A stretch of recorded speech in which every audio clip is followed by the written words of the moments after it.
ইরানের পারমাণবিক ও ক্ষেপণাস্ত্র কর্মসূচি এবং দেশটির সরকার বিরোধী আন্দোলন দমনকে কেন্দ্র করে যুক্তরাষ্ট্র সীমান্তে নজিরবিহীন সামরিক সমাবেশ ঘটাচ্ছে। ২০০৩ সালের ইরাক আক্রমণের পর এটি মধ্যপ্রাচ্যে মার্কিন সামরিক শক্তির সবচেয়ে বড় উপস্থিতি।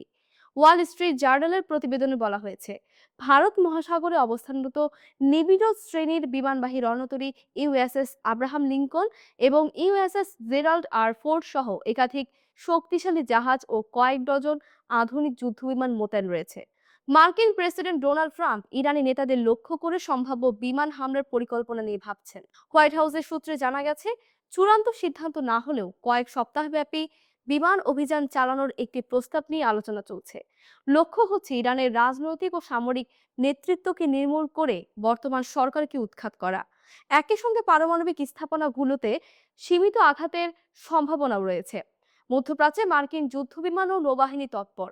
জর্ডানের মুয়াফফাক সালতি এবং সৌদি আরবের প্রিন্স সুলতান বিমান ঘাঁটিতে ডজন ডজন যুদ্ধবিমান প্রস্তুত অবস্থায় রয়েছে। পারস্য উপসাগরে বিমানবাহী রণতরী এবং অন্তত ৯টি ধ্বংসকারী জাহাজ মোতায়েন করা হয়েছে, যা ব্যালিস্টিক ক্ষেপণাস্ত্র প্রতিরোধে সক্ষম। পেন্টাগনের পরিকল্পনায় প্রয়োজনে কয়েক সপ্তাহ ব্যাপী দীর্ঘমেয়াদী অভিযান চালানোর প্রস্তুতিও রয়েছে। তেহরানও কোনো পদক্ষেপ ছাড়ছে না, হুমকি দিয়েছে হামলা হলে তারা কৌশলগত গুরুত্বপূর্ণ হরমুজ প্রণালী বন্ধ করে দেবে এবং মার্কিন ঘাঁটিগুলোতে পাল্টা ক্ষেপণাস্ত্র হামলা চালাবে।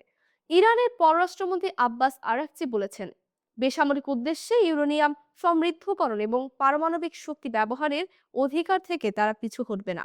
উদ্বিগ্ন প্রতিক্রিয়া এসেছে আন্তর্জাতিক মহল থেকেও। রাশিয়ার পররাষ্ট্রমন্ত্রী রাষ্ট্রকে সতর্ক করেছেন, ইরানের পারমাণবিক স্থাপনায় হামলা চালালে বড় ধরনের বিপর্যয় ঘটতে পারে। তিনি বর্তমান সংকটের জন্য ২০১৫ সালের পরমাণু চুক্তি থেকে যুক্তরাষ্ট্রের বেরিয়ে যাওয়াকে দায়ী করেছেন। মধ্যপ্রাচ্যে উত্তেজনা সামলাতে পোল্যান্ড, জার্মানি ও অন্যান্য দেশ তাদের নাগরিকদের সরিয়ে নিচ্ছে। ইসরায়েল ও ইরানের মধ্যে ২০২৫ সালের জুনে ১২ দিনের আকাশ যুদ্ধের সময় যুক্তরাষ্ট্র ইরানের পারমাণবিক স্থাপনায় সীমিত হামলা চালিয়েছিল। তবে ইরান দাবি করেছে তা তাদের পারমাণবিক কর্মসূচি থামাতে ব্যর্থ হয়েছে। বিশেষজ্ঞদের মতে, গত জুনের হামলার চেয়ে বর্তমান মার্কিন সামরিক প্রস্তুতি অনেক বিস্তৃত এবং দীর্ঘমেয়াদী। তাই মধ্যপ্রাচ্যের আকাশ সীমা ও সমুদ্র পথে বড় ধরনের সংঘাতের ছায়া এখন বাস্তবতায় পরিণত হতে পারে। কূটনৈতিক আলোচনার মাধ্যমে উত্তেজনা প্রশমিত হবে কিনা তা এখন বিশ্ববাসীর নজর কাড়ে। সব মিলিয়ে যুদ্ধের দ্বার প্রান্তে দাঁড়িয়ে আছে ইরান ও যুক্তরাষ্ট্র। পরিস্থিতি একটি ভুল হিসাব কিংবা উস্কানির কারণে অপ্রত্যাশিত সংঘাতে রূপ নিলে পুরো অঞ্চলের স্থিতিশীলতা বিপন্ন হতে পারে।